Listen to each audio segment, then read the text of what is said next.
Bonjour amis Verseau et bienvenue sur la chaîne Astrologie Pratique. Dans cette vidéo, vous allez découvrir vos influences planétaires pour l'année 2023. Vous pourrez retrouver en fin de vidéo des vues d'ensemble pour chaque décan avec les périodes que je vais vous indiquer. Vous pourrez retrouver ces tableaux par le lien dans la description. Sur ce lien, vous pourrez également affiner les prévisions en fonction de votre date de naissance. Donc c'est parti! Je vais commencer par vous montrer le parcours durant l'année des 5 planètes les plus lentes sur cette animation de 30 secondes. Donc ce sont les planètes dont l'influence est la plus forte. En astrologie, plus une planète est lente, plus son influence est longue et marquée. Donc vous voyez votre signe étant haut à gauche, c'est le 11e signe du zodiaque. Alors comme vous pouvez le constater, ces planètes prennent leur temps. La plus rapide c'est Jupiter en vert, rapide surtout en début d'année. Elle va ensuite ralentir et rester dans le signe des taureaux tout le reste de l'année. Alors les traits qui apparaissent et disparaissent au centre du zodiaque, ce sont les aspects planétaires. Je vous montrerai tout à l'heure ce que c'est exactement avec Uranus. Alors il y a un événement important au niveau astrologique en 2023, c'est le changement de signe de Pluton. C'est la planète qui est en haut de l'écran en violet. Alors c'est la planète la plus lente, elle fait le tour du zodiaque en 248 ans. Elle reste donc en moyenne une vingtaine d'années par signe. Alors je dis en moyenne parce que vu de la Terre, elle n'a pas une vitesse régulière le long de son orbite. En ce moment et depuis la fin des années 40, elle est aussi rapide que Neptune. Donc elles avancent toutes les deux sur le zodiaque, mais l'écart entre ces deux planètes est quasi constant depuis 70 ans. En fait, elles forment un sextile, c'est un écart de 60 degrés entre deux planètes, un aspect planétaire. Donc tous les gens qui sont nés après les années 40 ont un sextile entre Pluton et Neptune dans leur thème astral. Donc depuis 2008, Pluton était dans le signe du Capricorne, qui est situé juste à côté du vôtre, donc il avait une influence négligeable. Alors par contre, en 2023, et là vous allez sentir les débuts d'une période qui risque d'être plus mouvementée, Pluton va faire une entrée timide dans votre signe. Alors je dis timide car elle va rentrer le 24 mars en Verseau, comme vous pouvez le voir sur la courbe, et en ressortir le 11 juin. Il s'installera définitivement dans le Verseau en 2024. En fait, il va rétrograder, donc reculer sur le zodiaque entre le 1er mai et le 11 octobre 2023. Alors en réalité, aucune planète ne recule, c'est un effet d'optique vu de la Terre. C'est un peu comme quand vous êtes dans un train à l'arrêt, dans une gare, à côté d'un autre train à l'arrêt, et quand votre train démarre, vous pouvez avoir l'impression que c'est l'autre train qui recule. Donc c'est un peu comme ça, en simplifiant, parce que toute la planète avance, aucune n'est à l'arrêt, mais c'est un peu dans cette idée-là. Alors, Pluton ne va pas s'aventurer très loin dans le Verseau, il va atteindre 0,22 le 1er mai, puis reculer vers le Capricorne. Vous voyez, c'est la zone jaune au niveau de la courbe est celle où il se trouve en Verseau. Chaque signe fait 30 degrés. Ici, les 5 derniers degrés du Capricorne sont représentés, ainsi que les 5 premiers du Verseau. On ne voit pas les signes en entier. Donc c'est un peu comme si j'avais fait un zoom sur cette partie du zodiaque. Donc c'est vraiment succinct, il va juste mettre un pied dans le Verseau. Alors le premier décan sera directement impacté par cette incartale plutonienne en Verseau, mais comme c'est une planète lente, il prend la couleur du signe dans lequel il se trouve, et c'est donc tout votre signe qui sera concerné par l'influence de Pluton, même si ce sera pour l'instant moins intense que pour les natifs des 2-3 premiers jours du premier décan, en tout cas pour 2023. Alors que signifie ce Pluton dans votre signe, donc proche de votre soleil natal? Alors Pluton, c'est une planète qui agit sur les profondeurs de l'esprit, sur l'inconscient. Elle a à voir avec les choses cachées, des choses qu'on préfère ne pas voir. Cette planète, quand elle passe sur le Soleil, elle remet en question beaucoup de choses. Le Soleil, ça représente notre identité, c'est l'idéal du moi, entre guillemets. Le moi dans le sens de Jung. C'est un peu le noyau de notre personnalité. Donc Pluton, en passant, va bousculer tout ça. Il va provoquer des transformations intérieures afin de vous révéler à vous-même. Alors ce sera plus ou moins intense. Si vous êtes jeune, si vous avez déjà fait un travail sur vous, si vous avez 10 ans de psychanalyse derrière vous, par exemple, vous serez moins secoué que si vous avez traversé des années en fermant les yeux sur une ou des parties de vous-même que vous préfériez ne pas voir. Donc la façon dont sera vécu ce transit peut être très différente selon les individus. Alors il faudra voir votre thème astral pour ça. Mais ça peut être une vraie métamorphose chez certaines personnes. Alors on peut se découvrir une nouvelle force, un pouvoir intérieur qu'on ne connaissait pas, une sorte d'énergie qui se libère au moment du passage de Pluton. C'est un peu comme quand on est face à un danger imminent et qu'on est surpris par son propre sang-froid et sa capacité de réaction un petit peu animale, instinctive. Donc Pluton, ça a à voir avec cette partie animale en nous, avec nos instincts, notre inconscient. La sexualité aussi, les choses cachées, primaires, pas faciles à maîtriser d'ailleurs. Alors Pluton nous oblige aussi à faire une sorte de mise à jour. C'est un peu comme un logiciel un peu obsolète qu'il faut actualiser. Alors c'est pas toujours confortable, on peut se sentir déstabilisé, on peut avoir une impression d'insécurité, mais ça se passe souvent très bien. Il faut juste accepter de lâcher prise, accepter les changements intérieurs, changements d'ailleurs qui vont se répercuter à l'extérieur, car vous pourrez adapter votre mode de vie en fonction de votre évolution personnelle, ou prendre des décisions importantes pour que votre vie corresponde plus à ce que vous êtes au fond de vous. Alors, les autres ressentiront aussi ces changements, cette maturation. Et donc, vos relations pourront changer elles aussi, en fonction de tout ça. Alors, dans le cas contraire, si on résiste, ce sont souvent des événements extérieurs qui nous obligent à regarder où on ne veut pas voir. C'est un peu comme des synchronicités, des événements que l'univers pose sur notre chemin pour nous faire prendre conscience, pour nous ouvrir les yeux. Et le plus souvent, ces événements ne sont pas très drôles. Donc ça peut être un licenciement, une séparation, une maladie sérieuse, un déménagement forcé. Voilà, n'importe quel événement qui nous mettra dans une situation inconfortable et où on devra réagir. Mais grâce à cette horloge astronomique que forme le système solaire, vous savez maintenant que vous allez traverser cette période. Donc vous voyez, ça sert à ça, entre autres, l'astrologie, à nous indiquer des étapes importantes comme celle-ci, afin de pouvoir nous y préparer et puis de bien les vivre. Alors ce transit dure 2 à 3 ans, parfois plus en fonction des rétrogradations de Pluton, mais on ne le ressent pas en permanence. Ça agit comme un courant de fond, il y a une ambiance plutonienne qui est là, mais il y a des moments plus intenses, dont les événements dont je vous parlais éventuellement, mais il y a aussi des prises de conscience. En tout cas, un tel transit, ça marque vraiment une étape dans la vie, on passe un cap. Alors en 2003, donc je le disais, les plus directement concernés seront les Verseaux des 2-3 premiers jours du premier décan, et ce sera bien plus marqué en 2024, quand Pluton s'installera vraiment en Verseau. Passons maintenant à Neptune, donc c'est la deuxième planète la plus lente après Pluton. Elle fait le tour du zodiaque, donc de votre thème, en 164 ans, et elle reste 13 à 14 ans dans chaque signe. Alors actuellement elle est en Poisson, elle y restera en 2023. Les Poissons, c'est le signe qui est juste à côté du vôtre. Neptune va donc vous laisser tranquille en 2023. Cette planète va passer en Bélier en 2025, c'est un signe qui est situé en sextile par rapport au Verseau, ce qui est de bon augure pour vous, pour les années qui viennent. Donc pour l'heure, je ne vais pas m'y attarder, parce que ces planètes en Poisson ont très peu d'influence sur vous, et j'en reparlerai le moment venu. Donc nous arrivons à Uranus. Alors cette planète fait le tour du zodiaque, donc du thème, en 84 ans. Elle reste environ 7 ans dans chaque signe, 7 x 12, 84, 12 signes. Donc durant votre vie, elle passera une seule fois sur chaque point de votre thème astral. Elle commencera un deuxième tour du thème si vous vivez plus de 84 ans. En ce moment, Uranus est en Taureau, depuis 2018, signe en carré par rapport au vôtre, donc c'est 3 signes d'écart, ou 90 degrés. Alors sur ce schéma, je vous ai mis les 3 décans de 3 couleurs différentes. Le premier est en bas, le troisième en haut. Le premier décan, donc ça représente les 10 premiers degrés du signe, donc les gens qui sont nés dans les 10 premiers jours du Verseau.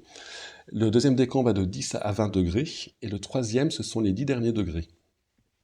Alors je vous disais qu'Uranus forme un carré à votre signe, il est donc en aspect dynamique à votre soleil. Alors avant on disait aspect dissonant, mais je trouve ça trop négatif, trop connoté. Donc moi je préfère reprendre le terme dynamique de Stephen Arroyo, c'est un astrologue américain, que je trouve plus approprié car on peut vraiment servir de ces aspects qui ont une portée très évolutive. Donc ils ont un côté positif aussi. Alors je vous ai fait un schéma pour vous montrer ce qu'est un carré.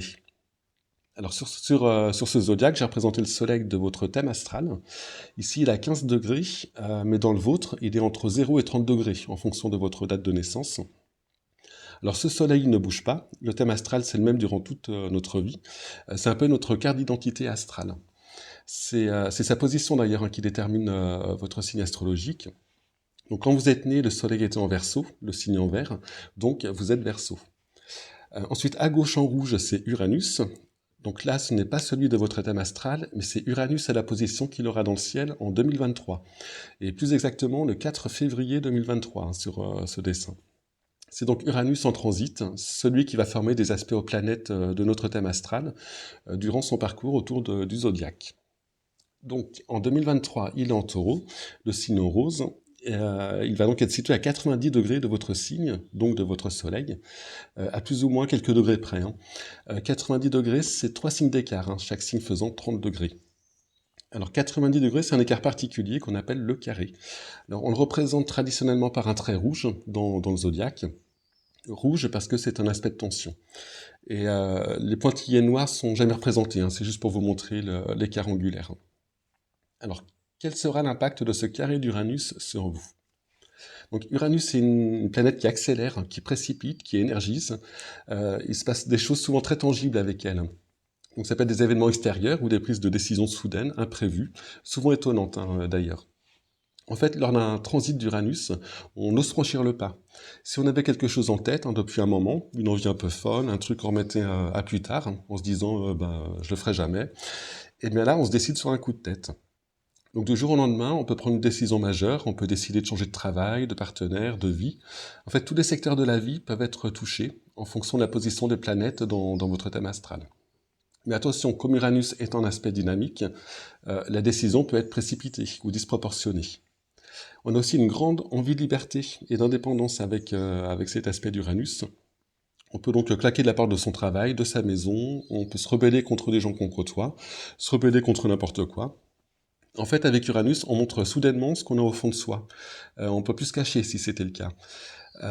C'est aussi facteur d'évolution. On ose exprimer ses propres opinions. Alors pas toujours de façon très diplomatique, car ce serait un aspect tendu. Et comme il sera en carré à votre soleil, il peut aussi arriver des imprévus contrariants. Donc pareil, dans tous les domaines. Donc il faudra faire notamment attention aux accidents qui peuvent être dus à la précipitation. Alors son transit est long, mais il y a des moments forts, des points chauds, lors de son aspect exact au soleil notamment, mais c'est pas au jour près. Alors je vais vous montrer la courbe où vous verrez les périodes de plus forte influence en fonction de votre jour de naissance. Donc là voilà, donc tous les Verseaux sont tirés en ce transit d'Uranus, car c'est une planète lente. Donc est-ce que l'heure vraiment du signe où elle se trouve? Mais ce sera plus intense pour les deuxième et troisième décans en 2023. Alors à gauche, vous avez les dates de naissance en bleu. En gris, j'ai indiqué la position du soleil correspondante, pour ceux qui la connaissent. Et en bas, vous avez les mois de l'année 2023. Et donc les zones en jaune sont celles où Uranus sera à moins de 2 degrés de votre soleil. Et en rouge, c'est le trajet exact d'Uranus. Donc là, par exemple, si vous êtes né le 7 février, vous sentirez pleinement son influence de mi-mars à mi-juin, et à partir de la mi-novembre, jusqu'à la fin de l'année. Alors vous pouvez retrouver ces courbes avec le lien dans la description. Il y a une courbe par planète et par période, et c'est gratuit, il n'y a pas besoin de s'inscrire, ni rien. Et vous verrez, tout est indiqué, y compris les interprétations des transits qui vous concernent. Alors, j'ai pas dit, mais avec Uranus en carré à votre soleil, il peut aussi y avoir beaucoup de nervosité et d'irritabilité. Donc, il faudra trouver un moyen de décharger son énergie dans une activité physique ou un projet qui vous demande beaucoup d'énergie. On arrive à Saturne. Donc là, on arrive dans les planètes moins lentes, qui font le tour du thème plusieurs fois dans une vie. Saturne fait le tour du zodiaque en un peu plus de 29 ans. Elle fera donc 3 ou 4 fois le tour du thème durant votre vie, si tout va bien. Et c'est une planète dont le cycle marque très souvent les grandes étapes d'une existence. Elle reste 2 à 3 ans dans chaque signe. Alors en début d'année, Saturne va finir de traverser votre signe, puis s'installer dans le signe des Poissons à partir du 8 mars, pour y rester jusqu'à la fin de l'année. En Poissons, Saturne sera neutre pour vous, comme Neptune tout à l'heure. Avant ça, donc jusqu'au 8 mars, il va être conjoint à votre Soleil. Alors c'est surtout vrai pour le troisième décan. Les deux autres ont déjà vécu ces périodes de plus forte influence, les zones jaunes qu'on voyait tout à l'heure sur la courbe. Donc Saturne, c'est pas la planète la plus fun, mais on peut tirer parti de cet aspect. Donc ça va passer vite en plus. Saturne sera assez rapide en début d'année. À la mi-mars, on n'en parlera plus. Donc cette planète, elle parle de temps, de lente maturation, de rigueur, de travail, de responsabilité. Alors je ne vais pas dissocier bonnes et mauvaises influences de Saturne en conjonction, parce que la façon dont on vit ces périodes dépend beaucoup de la position de Saturne dans votre thème natal, de son rapport avec les autres planètes, donc de votre tempérament. Donc Saturne peut être frustrant pour ceux qui aiment quand ça speed, quand ça bouge autour d'eux, quand les choses vont vite. Et d'un autre côté, Saturne peut être très constructif. On peut progresser sur le plan professionnel, par exemple, avec une conjonction de Saturne. Donc là, je parle pour les troisièmes décans jusqu'au 8 mars. Il peut y avoir une prise de responsabilité, et même pourquoi pas une promotion. Par contre, ça ne tombera pas du ciel. Saturne ne fait jamais de cadeaux, mais si le travail est fourni avec sérieux et persévérance, Alors on peut vraiment récolter des fruits. Donc ce ne sera pas dans la facilité et l'allégresse, hein, mais ce qui est obtenu sous transit de Saturne, c'est toujours quelque chose de solide et de durable. Donc si on accepte le facteur temps, si on reste lucide, objectif, responsable, et qu'on accepte de donner de sa personne, si on accepte le fait que rien ne sera facile, alors c'est une période où on peut vraiment se dépasser certaines peurs ou certaines choses qu'on préférait éviter. Alors dans cette période, c'est vrai qu'on peut faire face à des retards aussi, on peut se sentir moins motivé, moins en forme, mais en général, on en ressort avec de nouvelles armes. Et Jupiter, dont je vais parler maintenant, va bien vous aider. Alors comme pour les autres planètes, hein, vous pouvez consulter sur le lien les périodes qui vous concernent personnellement. Passons maintenant à Jupiter. Donc Jupiter, c'est un peu l'antithèse de Saturne. C'est une planète qui est bien aimée hein, par ceux qui la connaissent. Elle parle d'expansion, d'optimisme, de développement, de foi, de joie de vivre, de sociabilité, de belles rencontres. Cette planète, elle fait le tour du zodiaque en 12 ans. Elle reste donc en moyenne 1 an dans chaque signe. Alors en 2023, elle va traverser le signe des Béliers en première partie d'année, jusqu'au 16 mai. Donc tout le signe des Verseaux va être concerné. Le Bélier, c'est un signe qui est situé en sextile au vôtre, donc 60 degrés, soit 2 signes. Et là, Jupiter va vous aider dans tous les domaines. Donc là, l'optimisme va l'emporter, l'énergie va être de la partie, vous aurez envie d'améliorer les choses hein, dans votre vie, vous serez de bonne humeur, vous ferez preuve de bienveillance, de générosité, vous aurez envie de voir du monde, vous allez rayonner, puis ça va se sentir. Alors quand Jupiter vous veut du bien, comme ce sera le cas en première partie d'année, elle favorise aussi les rencontres. Donc ça peut être des rencontres amoureuses, amicales, mais aussi professionnelles, enfin tout ce qui est facteur d'intégration sociale. Et sur le plan professionnel d'ailleurs, c'est une période où vos talents seront reconnus, où vous pourrez vraiment vous démarquer. Alors Jupiter favorise toutes sortes d'expansions, il peut donc aussi jouer sur les finances hein, de façon positive. Alors Jupiter sera rapide pendant ces 4 mois et demi, hein, donc ne loupez pas le coche. Il va influencer tout le signe, mais là encore, il y a vraiment une période où l'impact sera plus fort. C'est la zone jaune au niveau de la courbe, que vous pourrez consulter hein, par le lien. Et il y aura un pic d'ailleurs, c'est au niveau de la courbe rouge, hein, le sextile exact. Donc voilà, c'est bien de connaître ces dates. Alors ensuite, à partir du 18 mai, Jupiter passe donc en Taureau, et là, elle va y passer le reste de l'année. Elle va rétrograder hein, en fait dans ce signe. Donc son impact sera d'autant plus fort. Par contre, elle sera en carré à votre signe. Donc là, elle risque de vous montrer son côté excessif. En fait, chez Jupiter, les côtés négatifs sont les excès de ses qualités. Donc il y a pire hein, comme planète. Donc excès d'optimisme, de générosité, de confiance. Par contre, ça peut jouer des tours. Donc il faut faire attention. Excès lié au plaisir aussi. Sous une influence de Jupiter, comme ça en aspect tendu, c'est difficile de se restreindre.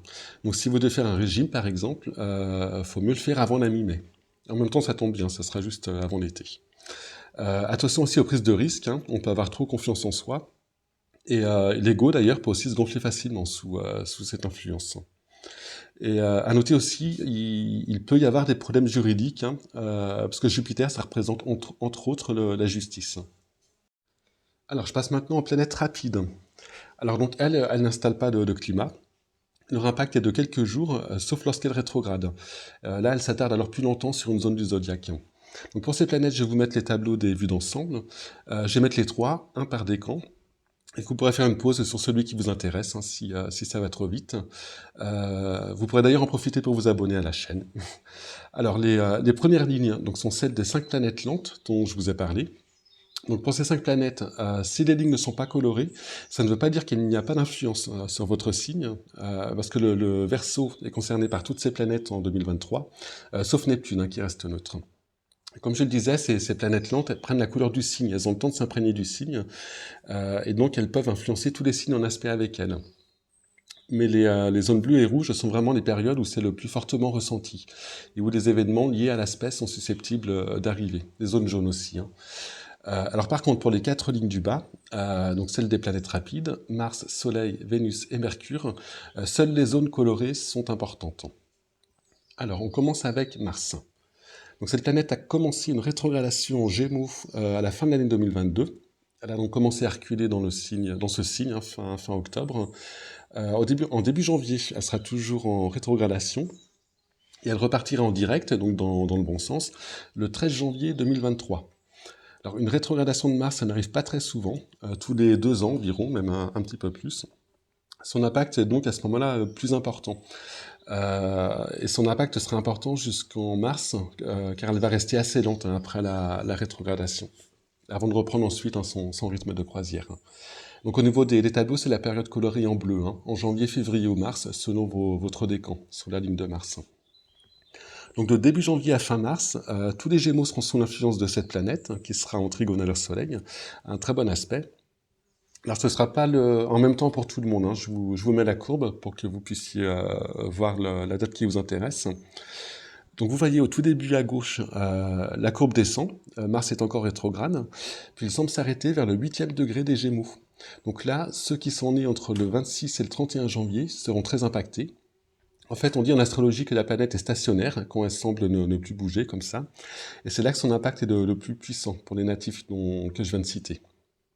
Mais aussi pour tous ceux qui ont une planète, ou l'ascendant, ou un autre angle, à 8 degrés des Gémeaux dans leur thème, et aussi à 8 degrés des signes en aspect des Gémeaux.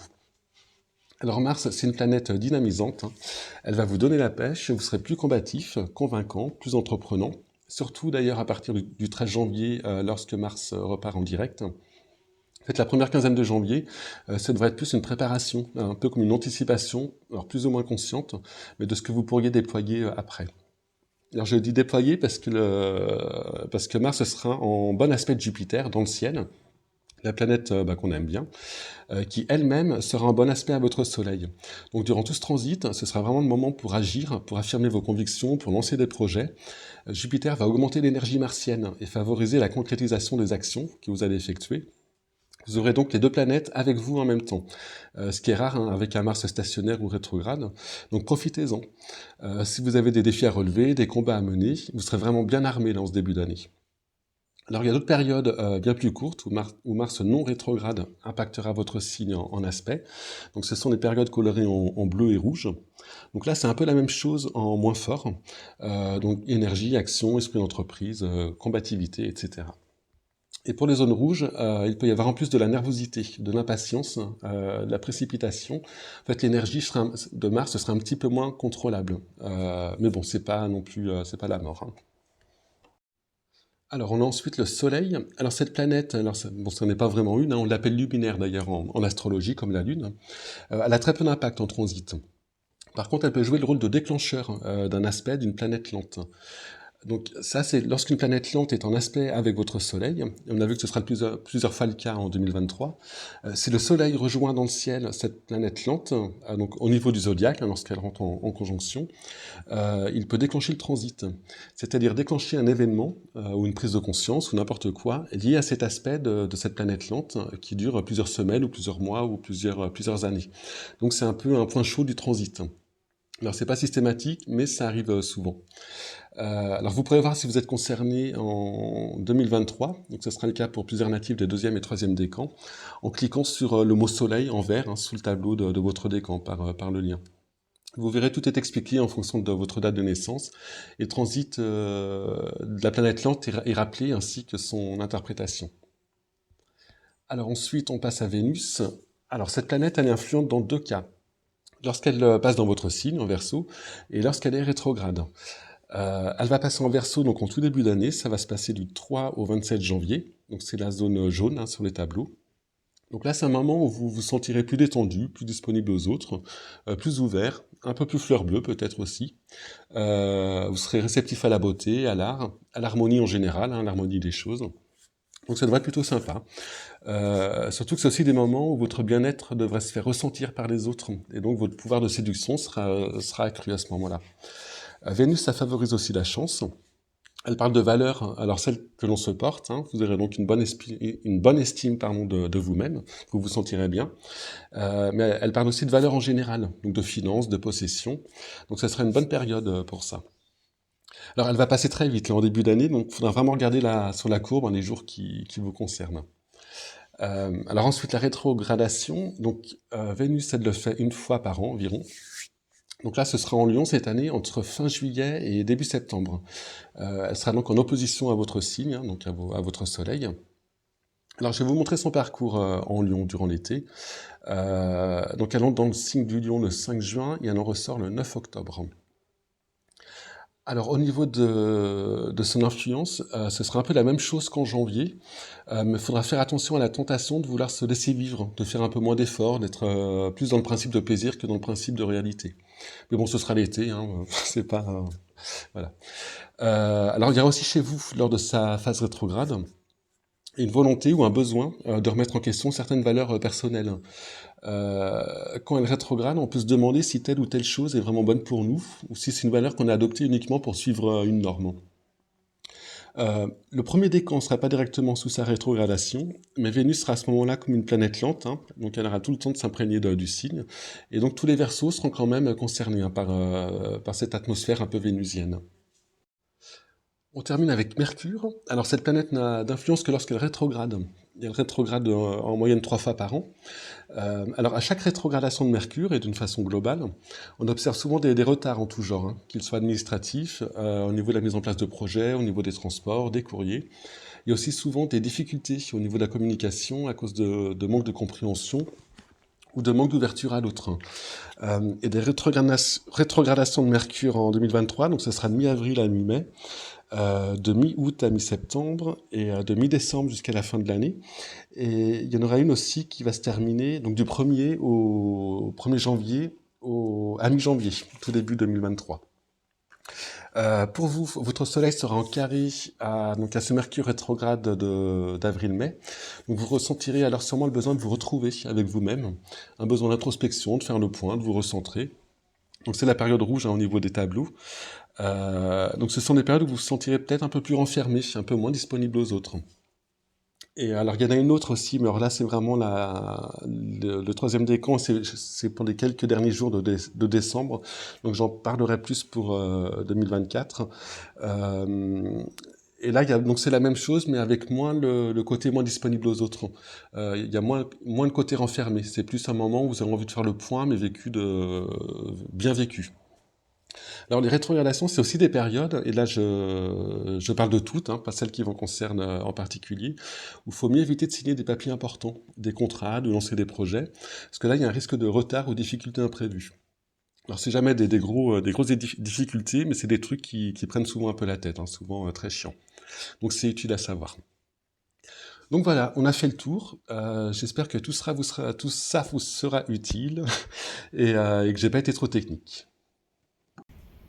Je vous remercie de m'avoir écouté, je vous souhaite une très bonne année 2023 et je vous dis à très bientôt pour des nouvelles vidéos avec notamment les prévisions mensuelles.